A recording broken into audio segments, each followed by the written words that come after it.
श्री स्वामी समर्थ. मित्रांनो, भगवान शिव म्हणतात, जे स्त्री पुरुष कुत्र्याला ही वस्तू खायला घालतात त्यांचं नशीब मी बदलतो. अशा व्यक्तींच्या पाठीशी माझा सदैव वरदहस्त राहतो. अशा व्यक्तीला आयुष्यामध्ये कोणत्याही अडचणींचा सामना करावा लागत नाही. प्रत्येक अडचणीमध्ये मी अशा व्यक्तींची साथ देतो. अशा व्यक्ती आयुष्यात प्रत्येक कार्यात यशस्वी होतात. त्यांना कधीच धनसंपत्ती आणि पैशांची कमतरता भासत नाही. अशा व्यक्तींचं भाग्य उजळतं. तर कोणते आहेत तो पदार्थ जो कुत्र्याला खाऊ घातल्यानं मनुष्याचं भाग्य उजळतं? चला पाहूया, पण त्यासाठी व्हिडिओ शेवटपर्यंत नक्की पहा. तुम्ही जर चॅनलवर नवीन असाल तर चॅनलला सबस्क्राईब करा आणि व्हिडिओला एक लाईक करून कमेंट बॉक्समध्ये जय श्री स्वामी समर्थ, जय श्री माता लक्ष्मी अवश्य लिहा. भगवान शिव सांगतात, जर एखाद्या माणसानं कुत्र्याला ही वस्तू खायला देण्याचे 7 फायदे माहीत असतील तर तो कधी दुःखी होणार नाही, तो कधीच गरीब राहणार नाही. नमस्कार मित्रांनो, कुत्र्याला अन्न खाऊ घालण्याचं काय फळ मिळतं हे भगवान शिवांनी स्वतः सांगितलं आहे. एकेकाळी भगवान शिव कैलास पर्वतावर बसले होते. तेव्हा माता पार्वतीनं भगवान शिवांना विचारले, स्वामी, मला हे जाणून घ्यायचंय की कुत्र्याला अन्न खायला दिल्यानं काय फायदे होतात. आणि जेव्हा जेव्हा एखाद्या व्यक्तीला या फायद्याबद्दल माहीत होते तेव्हा त्याचं जीवन धन्य कसं होतं. त्याच्या आयुष्यात कधीही दुःखाचा सामना त्याला करावा लागत नाही. जो कोणी पृथ्वीवर कुत्र्याला खायला देतो त्याला 8 लाभ होतात आणि त्याला मृत्यूनंतर मोक्षप्राप्ती होते. एखाद्याला शिव्या देताना कुत्र्याचं नाव माणसाच्या जिभेवर अगदी सहज येतं, पण कुत्र्याचं नाव बदनाम होतं. म्हणून कुत्र्याच्या जीवाची किंमत एवढीच का, याबद्दल मी तुम्हाला एक कथा सांगणार आहे. ती कथा लक्षपूर्वक ऐका. पृथ्वीवर या कथेचा प्रचार करावा, जेणेकरून माणसांना प्राण्याची किंमत कळेल. यामागची शास्त्रही कारणं कळतील. भगवान शिव म्हणाले, देवी पार्वती, एकेकाळी एका जंगलात काळवीट होते आणि एक रंगीबिरंगी कुत्रा होता. तो खूप असहाय्य होता. तो भुकेलेला, तहानलेला होता. गावातील सगळ्यांच्या घरोघरी तो फिरायचा, पण त्याला कुणी भाकरीचा तुकडाही देत नसे. एक दिवशी तो भुकेनं गावाबाहेर इकडं तिकडं भटकत होता. तो नदीच्या तीरावर असलेल्या एका ऋषीच्या आश्रमात पोहोचला. ऋषींना म्हणाला, हे मुनिवर, मला वाटतं की तुम्ही खूप विद्वान आणि हुशार आहात. तुमच्याकडे भुकेनं आणि तहानलेल्या अवस्थेत मी आलोय. मला एखाद्या भाकरीचा तुकडा द्या, जो मी माझी भूक भागवण्यासाठी खाऊ शकेन. तेव्हा ऋषी म्हणतात, अरे श्वानांना, गावातला कुणी तुला भाकरीचा तुकडा दिला नाही. भगवान शिव म्हणाले, हे देवी पार्वती. कुत्रा ऋषींना म्हणाला, हे ऋषी, मी तुम्हाला काय सांगू, माझ्या बोलण्यावर तुमचा विश्वास बसणार नाही. तेव्हा ऋषी म्हणतात, मग की मला सांग की तुझ्या म्हणण्यावर नक्कीच मी विश्वास ठेवीन. कुत्रा म्हणतो, बरं ठीक आहे, मी माझा संपूर्ण भूतकाळ तुम्हाला सांगतो. कुत्रा ऋषींना म्हणाला, ऋषी, जगातील लोकांना आमच्यावर दया करा असं सांगायला आम्हाला घर नाही, दार नाही. आम्ही असेच पृथ्वीवर इकडे तिकडे फिरत असतो. निवारा नाही, आम्हाला लिहिणं वाचणं माहीत नाही, म्हणून हिवाळा, पावसाळा, उन्हाळा आम्ही भटकंती करत आपल्याला लिहायचं वाचायचं सर्व काही कळतं. आम्हाला तुमच्यासारखी शिस्त माहीत नाही. आम्हाला तुमच्यासारखे कसं वागावं बोलावं हे देखील कळत नाही. आमचं दुर्दैव समजा, मात्र आम्हालाही भूक लागते. तुमच्यासारखे दुखापत झाल्यावर दुखतं, तुमच्यासारखं रडायचं आम्हालाही कळतं. या तिन्ही गोष्टींमध्ये तुम्ही आमच्याबरोबर आहोत. आमच्यावर दया करा, यापुढे आम्हाला त्रास देऊ नका. देवानं आम्हाला त्रास देऊन पाठवलंय, त्याशिवाय तुम्ही लोक आम्हाला किती त्रास देता. आम्ही तुमच्यासारखी माणसं नाही, आम्ही प्राणी तरी आहोत. जेव्हा आम्ही जन्मलो तेव्हा आमचे डोळे आणि कान, नाक बंद होते. त्यावेळेस जसं तुमच्या जन्माला गाणं, वाद्य वाजतं आणि आनंद साजरा केला जातो, तसं आमच्यात नाही. मी मस्त एका मोठ्या घरात जन्माला आलोय, पण जेव्हा माझे डोळे उघडले तेव्हा मी पाहिलं की तिथली लोक माझ्या आईला कुत्री म्हणत. ती राखेच्या ढिगारे तिच्या 5 मुलांना छातीशी धरून पडली होती. म्हणजे आम्ही 5 जण होतो. मी लहान होतो, त्यामुळे मी अशक्त होतो. आई आमच्याकडे क्वचित यायची, कारण तिला स्वतःच्या जेवणाची व्यवस्था देखील करायची होती. तिनं जर खाल्लं तरच आम्हाला दूध मिळत असे. असं आम्ही 5 भाऊ एकाच आईवर अवलंबून होतो. ती गरीब आई इकडं तिकडं भटकायची, जेवणासाठी कधी कधी खायला आणायला धावत असायची. आम्हा 5 जणांची खूप काळजी घेत होती. शेवटी ती आमची आई होती. ती रात्रभर जागून गावात पहारा देत असे. आई गावातील कोणत्याही शेतकऱ्याच्या शेतात उभी पिकाळ खायला कुणी जंगली प्राण आले तर त्यांना आमची आई पळवून लावायची. गावकरी लोकांसाठी इतकं करूनही आमच्या आईला कोणी खायला दिलं नाही. आमच्या आईला अन्नासाठी घासाघीस करावी लागत असे. किती वेळा लोक तिला लाठ्या मारून हाकलून देत असत. ती गरीब आहे. त्या दिवशी पोटात भुकेंनी जळत होती. शेवटी आई म्हणून जगली. भुकेनं तिला शांत बसवलं नाही. गावकरी लोकांनी त्यांना पाहून आनंद वाटला नाही. असहाय्य होऊन तिला शिवभक्तांच्या घरोघरी सतत एजा करावं लागत होतं. काहीतरी खायला मिळेल आणि पोटातली आग विझवण्यासाठी ती खात असे. अनेक वेळा लोक तिला खाद्यपदार्थ घेऊन जाताना दिसले तर लाठ्या-काठ्या घेऊन तिला पाठलाग देखील करायचे. काही क्रूर लोक तिला अनेकदा घरात बंद करून मारहाण देखील करायचे. त्यामुळे आमच्या आईला खूप त्रास व्हायचा. तेव्हा कुत्रा ऋषींना म्हणतो, "हे मुनिवर, आमच्या आईनं काय नुकसान केलं की तिनं फक्त पोटासाठी अन्न चोरलं? भक्त म्हणून आपल्याला चोरी करण्यातच नाही, पण आपलं पापी पोट हे सर्व करायला भाग पडतं." एके दिवशी मुसळधार गारांचा पाऊस पडला. थंड थंडीत आमचे तिन्ही भाऊ कार्टून मेले. त्या दिवशी आमची आई खूप रडली, पण माणसांना आमची वेदना समजली नाही. मग कुत्रा म्हणतो, "हे मुनिवर, आता फक्त आम्ही धोके उरलो आहोत." आमची आई आमच्या दोघांची खूप चांगली काळजी घेऊ लागली होती. पण एके दिवशी त्याच गावात एका साहेबाच्या घरी मेजवानी चालू होती. अनेक प्रकारची मिठाई तयार होत होती.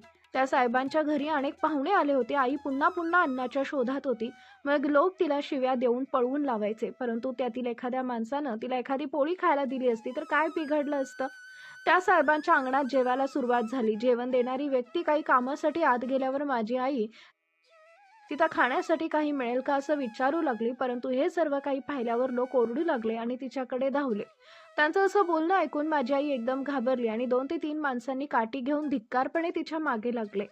माझी आई घाबरली आणि तिथून पळू लागली, पण तिला काही मार्ग सापडत नव्हता. समोरून काही लोक काठी घेऊन येत होती म्हणून माझी आई तिथं जेवत असलेल्या लोकांना ओलांडून गेली. हे म्हणे बरं, माझ्या आईला बाहेर पडताना अनेक आश्चर्य वाटलं नाही की लोक तिथं मेजवानी करत आहेत. परंतु तिला हे पाहून वाईट वाटलं की सर्वजण जेवण करत असलेले उभे राहिले.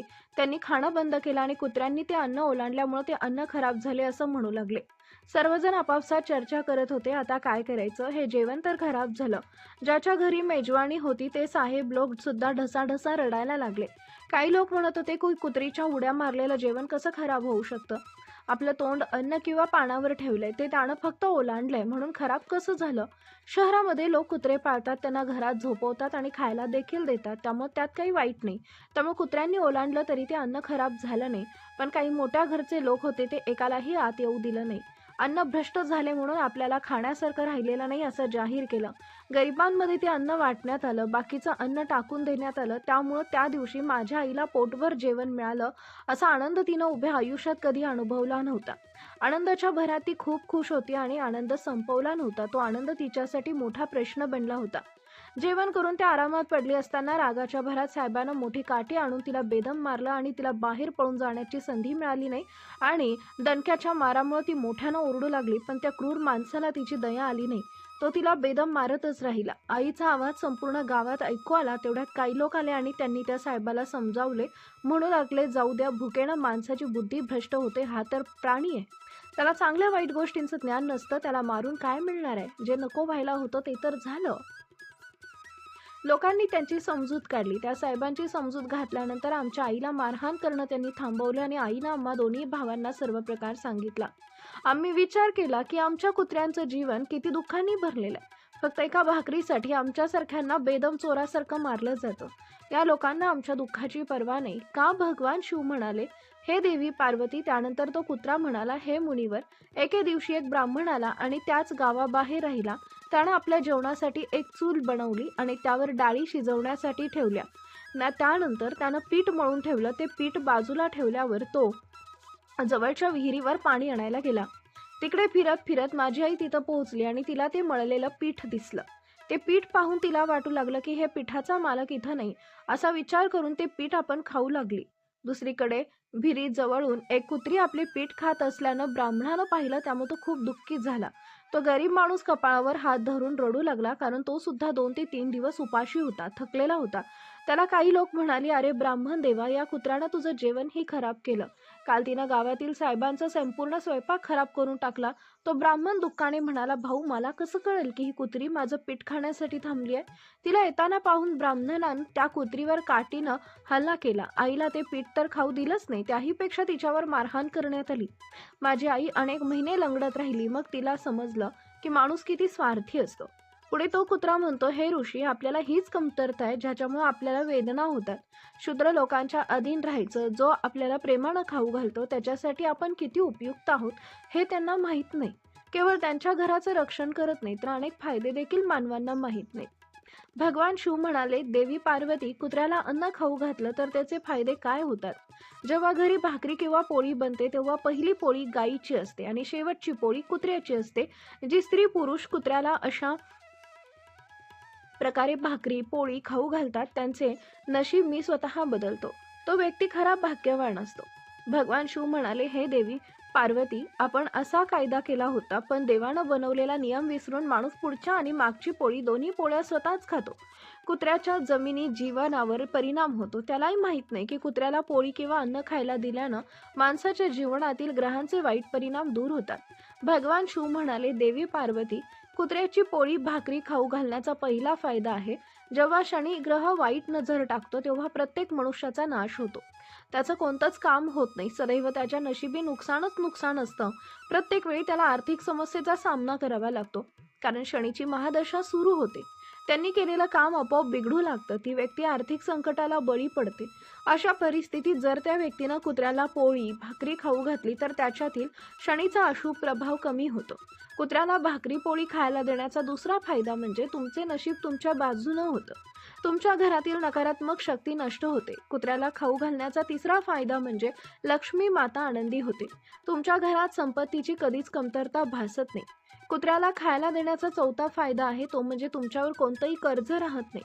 तुमच्याकडे आधीच असलेल्या कर्जातून तुमची हळूहळू सुटका होते. कुत्र्याला भाकरी देण्याचा पाचवा फायदा म्हणजे सकाळ संध्याकाळ कुत्र्याला खायला दिल्यानं तुमच्या व्यवसायामध्ये चांगला बदल होतो. सहावा फायदा म्हणजे अडकलेले पैसे लवकर मिळतात. कुत्र्याला खायला देण्याचा सातवा फायदा म्हणजे तुमचं आरोग्य नेहमी चांगलं राहतं आणि मानसिकदृष्ट्या मजबूत राहतं. तुमचं मन नेहमी उत्साही राहतं. तुमच्या मनात चांगले विचार येतात. कुत्र्याला खाऊ घालण्याचा आठवा फायदा म्हणजे देव तुमच्यावर प्रसन्न राहतो, कारण सर्व देव प्राणीमात्रांची काळजी घेतात. जो सर्व प्राणीमात्रांवर दया करतो त्याच्यावर देवही नेहमी प्रसन्न असतो. देवाचे आशीर्वाद सदैव कुटुंबावर राहतात. अशा प्रकारे भगवान शिव माता पार्वतीला कुत्र्यांना खाऊ घालण्याचे 8 फायदे सांगतात. जो कोणी कुत्र्याला खायला देतो त्याला 8 फायदे नक्कीच मिळतात. मित्रांनो, आपल्याला माहिती आवडली असेल तर नक्कीच लाईक, शेअर आणि सबस्क्राईब करा. कमेंट बॉक्समध्ये श्री स्वामी समर्थ अवश्य लिहा. जास्तीत जास्त लोकांना या व्हिडिओला शेअर करा. व्हिडिओ शेवटपर्यंत पाहिल्याबद्दल मनापासून धन्यवाद.